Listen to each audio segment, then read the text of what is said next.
Yo, what's up? It's been a while since I've been on this side of the camera, but I do want to do more stuff. I've been so busy with the visual side of things that in the back of my mind, I'm like, come on, let's start making some dumbass videos again. So here we are. Now, I want to talk about something that I'm very passionate about. August Burns Red.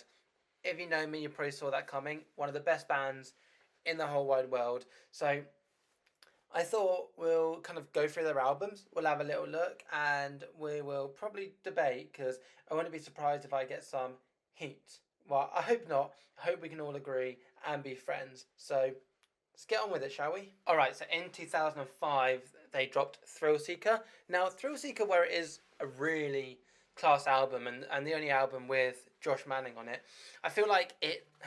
I don't want to use the word immature because that's so wrong because it's an incredible album. But in terms of kind of like them, their discography and what they went on to do, it definitely was where they progressed from.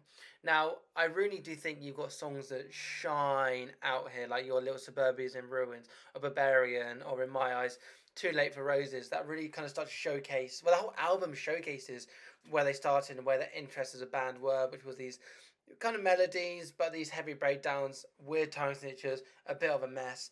I mean, the album as a whole is really cool, but it definitely was a starting point from where they can progress on. So I'm going to put this in Seat It.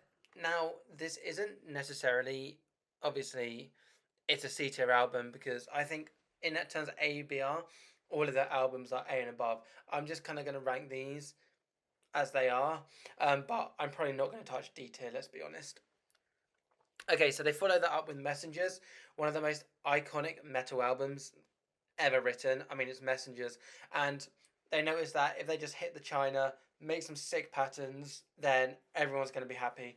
And they were right, let alone all the string skipping and everything that JB does, or Brent as well. I mean, the album in full is just pure aggression, pure neck breaking, head banging. It's so, so good. I feel like there are a couple of misses in songs. I mean, the sound and the vibe they went for is pretty much perfect for that time and what they wanted, and the album did so well. But then comparing to how much they progressed as a band afterwards, it's not one of their strongest albums, but in terms of the sound, the hooks, and everything, it's definitely one of their best.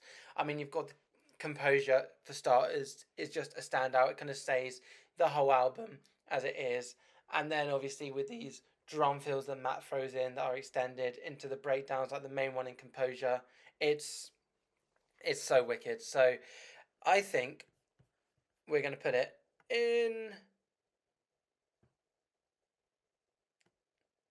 We're in A tier. We will put it in A tier because I can't in my heart of me put it any lower than that. But standouts for me is obviously Composure, but one of my favourite songs of all time is Backburner. And I just kind of felt like I wanted some more structure in the songs sometimes. I mean, my favourite bit of structure would be Vital Signs with the coming backwards and forwards on the breakdown and having the breakdown panned near the end as different to when it was just straight at the earlier signs, but class album. And when I said I wanted to be more structure in the songs and everything, they brought out Constellations. Woo! Now, this is classed as one of the best albums in metalcore, and I don't argue at all with it. I think the melodies that JB and Brent come out with are absolutely incredible. I mean, if we start off from the start with 30 and 7, the first minute of that is just shredding solos, and then into the call out of Your Mind is the Mountain Before You, into all these melodies and into a massive breakdowns and everything. That song is kind of like, hello, here we are. We're going to be fast, aggressive, heavy, break your neck. I think the breakdowns are arguably better than in Messengers, which is definitely a hot take, bar a few. But I think the album is more consistent. And there's also more to the album in the sense as you've got the really heavy songs, like obviously Whitewashed with arguably the best intro to any metalcore song ever, up there with End of Heartache and all that. But you have some lovely, calm, melodic songs. I mean, Meridian, for example, which is just vibes the whole way through, feels so unbelievably lovely. Obviously, we got Mariana's Trench as well. Probably the best song ever written in 5/4. Um, I would say in the metal scene, but in ever. And please do send me others or prove me wrong, because I think it's just absolute perfection of a song the whole way through. And also going into the riff, keeping it 5/4, not going to polyrhythm like they normally do, I think is really effective. I also think 30 and 7 is an amazing open song. Crusades is an amazing final song. I think I've seen the live. I mean, they played the album in full quite a few times, and I think for me, near enough perfection. So I mean, ain't surprising no one. This goes straight to S tier. Okay, so we got Leveler. Now, Leveler had a really interesting kind of. When I talk to people about Leveler, people either say Leveler is their best album or people aren't fussed. Now, that is really confusing to me because, first of all, I think Leveler is an absolutely amazing album. I don't know if it's people don't like it because I feel like it's following Constellations. Now, I don't think it's as good of an album as Constellations, but I think it has some amazing songs on it. I feel like they've always released songs 2 years apart up until recently, and I think when bands release like a massive album or back to back massive albums, they are touring non stop. I think they struggle to find the time to write. So when on an album has some like really class songs, there's a couple of songs that kind of are just there, which kind of maybe not shouldn't have made it, but like on as good or on level as the others, and sometimes just a bunch of riffs. There's not loads of structure to it, and like they're cool for what they are, but they do let the album down a little bit. That being said, opening up with Empire is wild. One of their strongest songs, one of the best middle sections they have with the "All You Are Is All We Want," it breathes inside us all, and then the massive O's, and it's amazing. And then into Eternal Canon, very unique song. Also, shout out like Salt and Light with that lovely major hook in it. And obviously, you've got Pangea, you've got Cramadame. And for me, I liked Poor Millionaire a lot, but I feel like it was just too much and it could have done with a bit of structure in a way, I guess you can say. I just feel like the song is a bit long. And sometimes I do struggle with songs that are just kind of one riff after another the whole way through. That's just me. And please, I'm sure I'm going to be shouted at going, oh my goodness, Poor Billionaire is one of their best songs. If that's your opinion, I generally can't argue with you because I still think that's a good one. I also liked closing with Leveler with the alternation between the guitars and the drums. I thought that was very cool. I don't think it's their best album, one of their best albums. Um, we'll put it in B tier. I mean, it's still such a good album, and I still do love it. But I wouldn't say it's as good as Constellations or Messengers, in my personal opinion. Okay, so they followed that up with Rescue and Restore. Now, as a sound, Rescue and Restore really brought emotions into their sound, like in a big way. Their songs was emotional, big, massive moments, catchy, and really real good vibe. I think this is one of the strongest August Burns Red sounds we have because all of their albums they stay very true to their sound, but they do progress in a way. And I think this is one of the best August Burns Red sounds that we had. Obviously, you've got. I mean, the most emotional bit is probably the spoken out section of Spirit Breaker, but you've got songs like Beauty and Tragedy, which are absolutely flawless, and Testament. And we're opening up the album with Provision, which already puts it on a massive high because I think that's such a staple August Burns Red song. And at the end, I'm going to look at 5 songs I think define August Burns Red, and I'm sure I will pick Provision as one of them. The album is crazy, but there are a few kind of like songs that just kind of go on a bit, which I'm not massive about.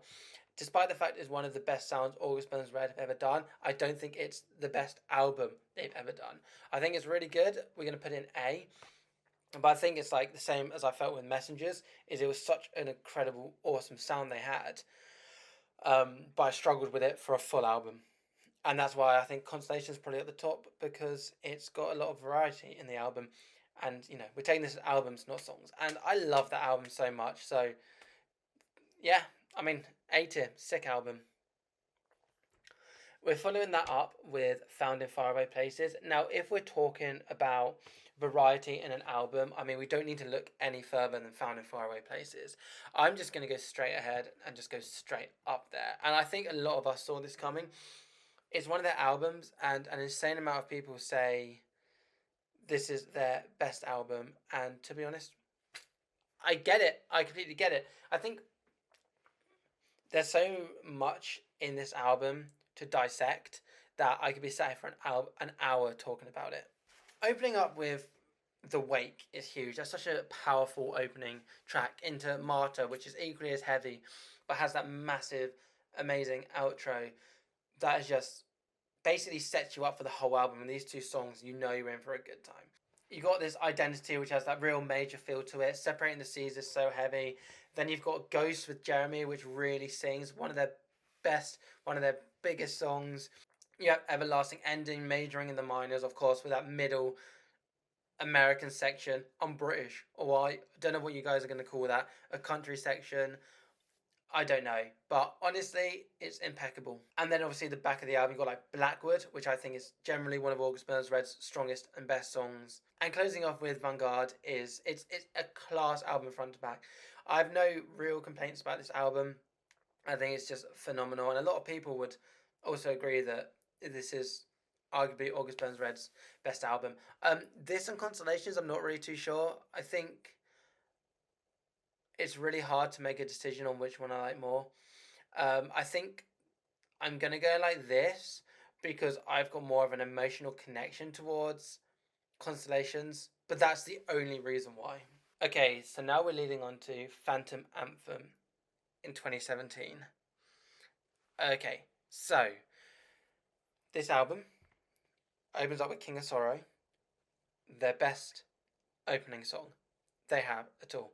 The most amazing 7/4 heavy riff in all of metal, into the clean guitar, into the most amazing solos, the solo with a major twist, and then, in my eyes, the best transition I've ever heard of that into the heaviness at the end. Incredible. This album is heavy. This album is so heavy and so melodic, but like, there's some stuff in this album that stands it out so much. So obviously you've got Hero of Half the Truth, heavy. You got The Frost, which is such a anthemy, catchy song for everyone, with this whole atmospheric vibe to it when you feel like you are literally in the wind, in the frost, and it just takes over your brain, everything. And then it was talking about that sound, following it up with Invisible Enemy.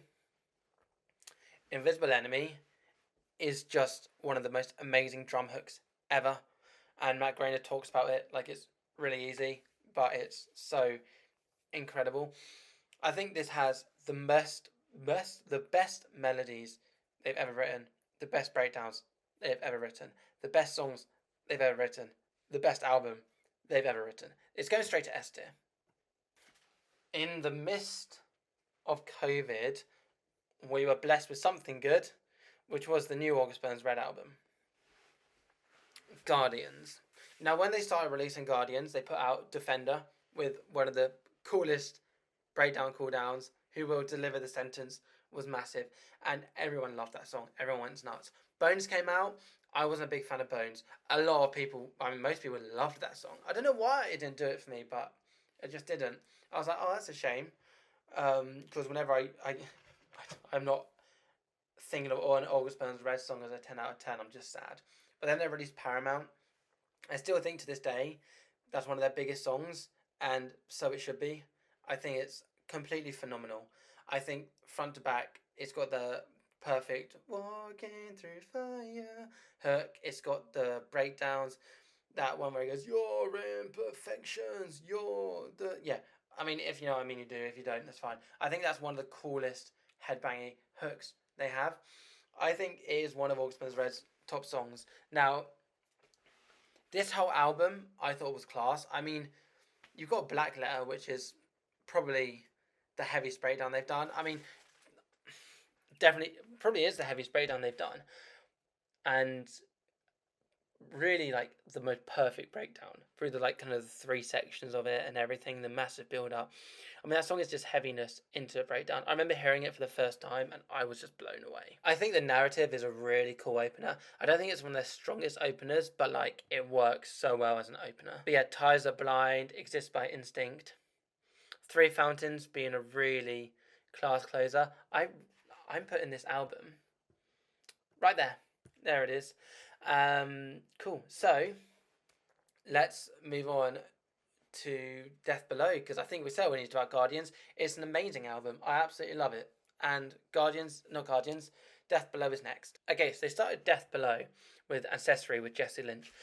I thought that song was cool, but like I was expecting to be a lot more blown away, especially with a Jesse Leach feature. Now it has some really good parts. The chorus is really good, but I think some of like the second verse and whatever is just too long. It's too much to it. It just drags on a bit. Now that's my personal opinion, and I think also being the Jesse Leach feature is so massive. I was expecting such massive things, and I love the kind of riffs. I think I have a bit of a problem with it just being a bit draggy. Sorry. Anyway, shall we just move on swiftly? I do still like the song. Backfire I thought was great. It was short, it was catchy. I mean, you look at songs like Whitewash, August Burns Red do it so well. Absolutely love it. And dropping the whole album, I got bored of The Cleansing, which is really controversial because a lot of people love that song. But I think it was just a bit too much, too long for me. Just in my opinion, I wasn't a massive fan. But one day I'm sure I'll listen back and be like, oh, what have I missed out? This is incredible. But outside of that, I think my favourite song this album is Revival. It's just so heavy. It's great. But this does have some of their heaviest songs today and some of their best melodies today. Obviously, they got the Jason Richardson solo feature, which is so cool. But outside of me not being a massive fan of The Cleansing, which has probably turned out to be the biggest song on this album, I like pretty much all the other songs really strongly. I think they have some of the most punchy breakdowns and sections in it. I mean, that Backfire chorus-esque section is massive, and I really hope they continue to play that song live because it hits hard. I think this song is I think this album is exceptional. I'm gonna put it in B tier. Only reason why I'm putting it in B tier is because I mean it would be there, and I think just having 4 in here is probably a bit too much. I guess, yeah. We'll go with that. I mean, even so, we could do that. That is probably going to get me so much hate, but whatever. In my opinion, in terms of their albums, I mean, it feels weird having Messengers this low. I really don't know how I feel about that. So we're going back to how it was. Okay, there we go. This is for me my AVR tier list. What do you guys think? Do we have similar opinions? Are you like completely opposed to what I'm saying, or do you agree? And let me know what you think. Who else should I do? Now I've definitely got to do Partway Drive because they're another staple band for me. Definitely got to do Bring Me the Horizon. That will be fun. Is that I might as well react to every Bring Me the Horizon song. That's next time I'm bored. There'll be a 10-hour video up here of me doing that.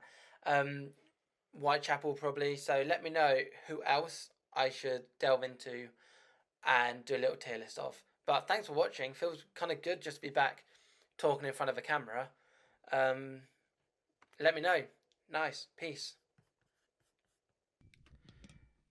Right. I forgot to include my 5 songs for August Burns Red. They're probably going to be nothing that surprises you.